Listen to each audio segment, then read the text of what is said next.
باقری صاحب، سب سے پہلے تو اگر پاکستان کا تذکرہ کیا جائے اس پورے منظرنامے میں، تو آپ کیا سمجھتے ہیں کہ پاکستان کی یہ کتنی بڑی کامیابی ہے کہ بار بار مذاکرات کے انکار کے بعد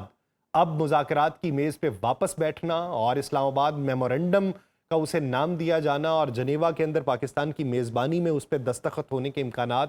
تو یہ پاکستان کی کتنی بڑی ایفرٹ ہے؟ اور اس میں ایرانی جو حکام ہیں انہوں نے پاکستان کے سامنے اپنا موقف کیا رکھا؟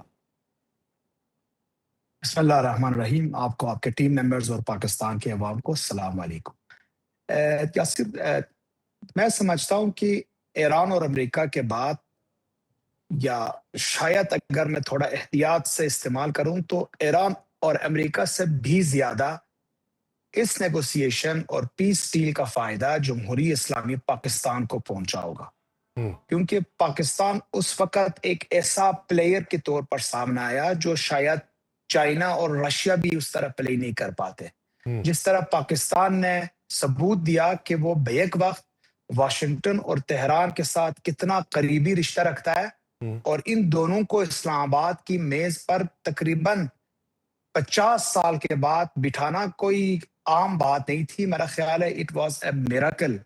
اور اسی لیے مجھے لگتا ہے کہ اس مفاہمت میں، جو کہ انشاءاللہ فرائیڈے کے دن جنیوا میں سائن ہوگا، سب سے بڑا جو ونر ہے امریکہ اور ایران کو اگر سائڈ پہ کر دے تو Pakistan would be the most important winner of this game. ٹھیک. باقری صاحب، آپ پھر کیا سمجھتے ہیں کہ مستقبل قریب میں جب جمعے کے روز اس پہ دستخط ہونا ہے،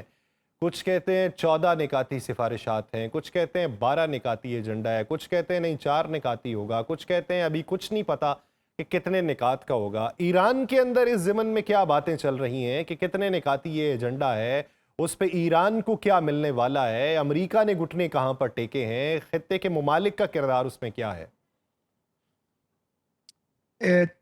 اس سوال میں دو زاویے ہیں جو ہمیں دیکھنا پڑے گا. ایک، حتمی معاہدے پر دستخط آنے تک یہ جو 65 دن کا ٹائم گیپ رکھا ہے ایران اور امریکہ نے، میرا خیال یہ تاریخ کی لابی میں، یا اسرائیل کی جو لابی ہے، وہ سب سے تاریخی کردار ادا کرنے کی کوشش کرے گی امریکہ کے اندر، کہ یہ 65 دنوں میں جس طرح بھی ہو اس ڈیل کو ڈی ریل کیا جائے. تو پہلی بات یہ کہ یہ جو 65 دنوں کی گیپ ہے، فرائیڈے سے لے کے اگلے 65 دن تک، یہ ایک بہت ہی نازک صورتحال ہے، جس میں ہمیں یہ توقع رکھنا چاہیے کہ اسرائیلی اور زائنسٹ لابی امریکہ کے اندر بھرپور اور تاریخی کوشش کرے گی کہ یہ ڈیل فائنل نہ ہو جائے. یہ پہلی بات. دوسری بات، شاید بہت سارے لوگ میرے اس بات سے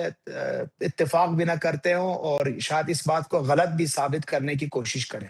لیکن مجھے لگتا ہے کہ جس طرح سعدی شیرازی رحمۃ اللہ علیہ نے فرمایا تھا، ادو شبت سبب خیر اگر خدا خواہد،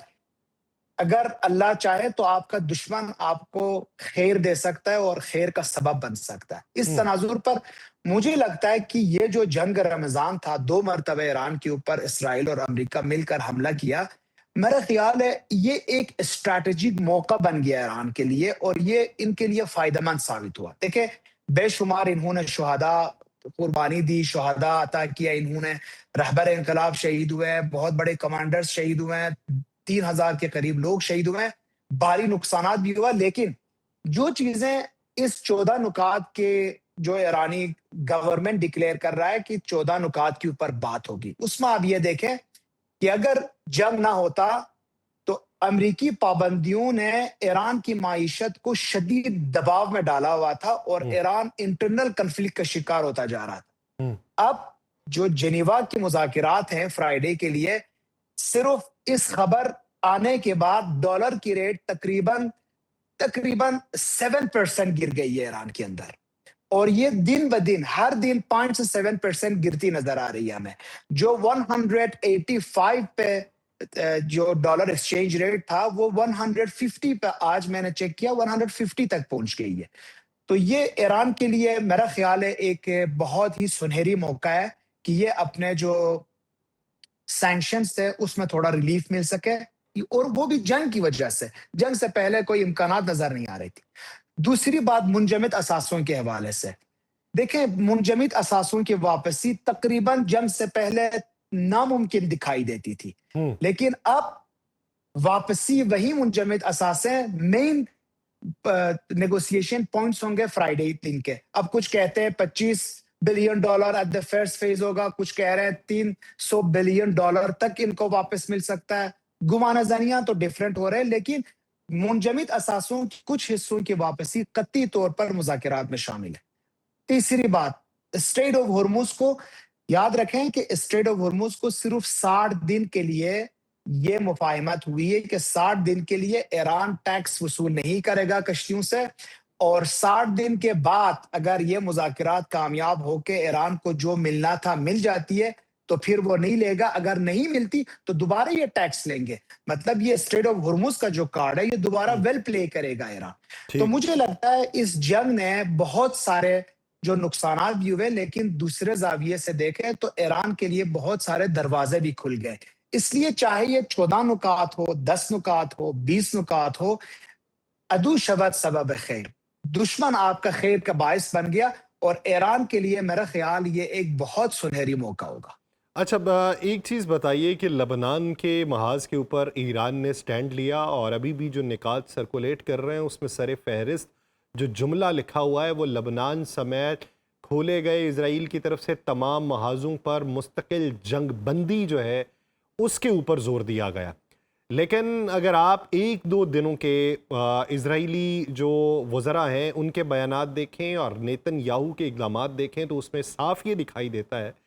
کہ امریکن پالیسی کو وہ ٹو کرتے ہوئے دکھائی نہیں دے رہے. اور اسی ضمن میں ہم نے یہ دیکھا ہے کہ لبنان کے محاذ کو بھی گرم رکھنے کی باتیں ہیں, وہاں سے فوجوں کو واپس نہ بلانے کا بھی اندیہ ہے, اور اپنی توسیع پسندانہ عزائم کا پھر سے پرچار ہو رہا ہے. اور یہاں تک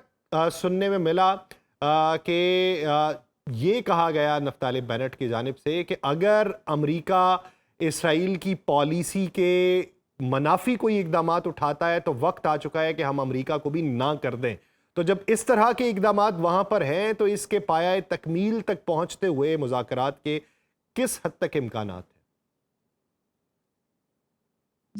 شاید پہلے بھی میں عرض کر چکا ہوں, اسرائیل کے نفسیات کو سمجھنے کے لیے ان کا ہسٹری پڑھنا بہت ضروری ہے.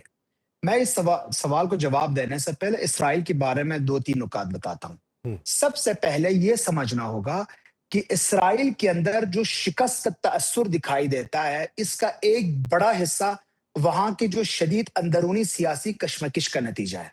ہمیں غافل نہیں ہونا چاہیے, ہمیں فریب میں نہیں آنا چاہیے کہ ایران بالکل سپیریارٹی دکھائی ہے اور نیگوسیشن پہ کامیابی حاصل کی ہے, لیکن اگر سیاسی پوائنٹ آف ویو سے دیکھیں تو یہ اسرائیل کا جو شکست کا تصور ہے وہ ایران سے زیادہ ان کی اندرونی سیاسی کشمکش کا نتیجہ ہے. شاید بہت سارے لوگ یہ بھول چکے ہیں, یہ جو دائیں بازو کا سیاسی اور سماجی طبقہ ہے جو آج بنجامن نتنیاہو کو سپورٹ کر رہے ہیں, یہ وہی طبقہ ہے جس نے 1990s میں یچاک رابین, اس جہاں سب سے پاورفل سیاستدان تھا اسرائیل میں, اسی کو اسرائیل کے دشمنوں کے مقابلے میں کمزور قرار دیا تھا اور ان کے خلاف مظاہرے کیے گئے تھے.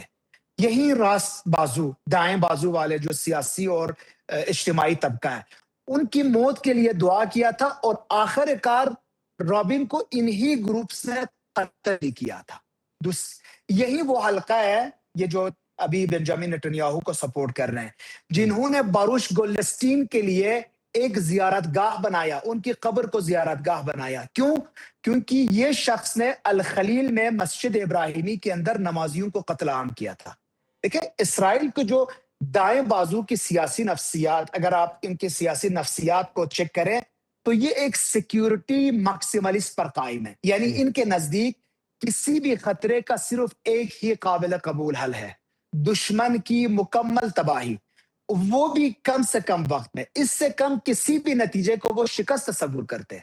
اس لیے اگر ہم بار بار کہتے ہیں کہ یہ جو مفاہمت ہے یہ امریکہ اور ایران کے درمیان ہو رہا ہے, ایران سیاست ورزانہ انداز میں کوشش یہ کر رہا ہے کہ امریکہ اور اسرائیل کو تھوڑی سی الگ کر دے، لیکن اسرائیل کے ساتھ کوئی جنگ بندی نہیں ہو رہی ہے، اسرائیل کے ساتھ کوئی مفاہمت نہیں ہو رہی، کیونکہ وہاں کے دائیں بازو کے جو طبقہ ہے اس کا سیاسی اور سماجی جو طرز فکر ہے وہ میں آپ کے سامنے رکھ چکا ہوں۔ اس لیے ان کا جو نفسیات سمجھنے کے بعد مجھے جو لگتا ہے وہ یہ ہے، ایران اور اسرائیل کی جنگ برقرار رہے گی۔ اب لبنان کے حوالے سے فور دا فرسٹ ٹائم امریکہ اس بار پہ مجبور ہو گیا ہے، حشد الشعبی کو ٹیررسٹ آرگنائزیشن سمجھتا تھا، حزب اللہ کو ٹیررسٹ آرگنائزیشن سمجھتا تھا، اب حزب اللہ ان کی جنگ بندی اور لبنان اور عراق کے اندر جہاں جہاں مزاحمتی گروپس ہیں ان کی جنگ بندی کا مطلب یہ ہے کہ اب امریکہ اپنا شکست تسلیم کر کے ایران کے ساتھ مفاہمت کر رہا ہے، لیکن یہ یاد رکھیں کہ اسرائیل اس مفاہمت کا حصہ نہیں بنے گا، اور اسرائیل اور ایران کا جنگ میرا خیال ہے کہ یہ جاری رہے گی۔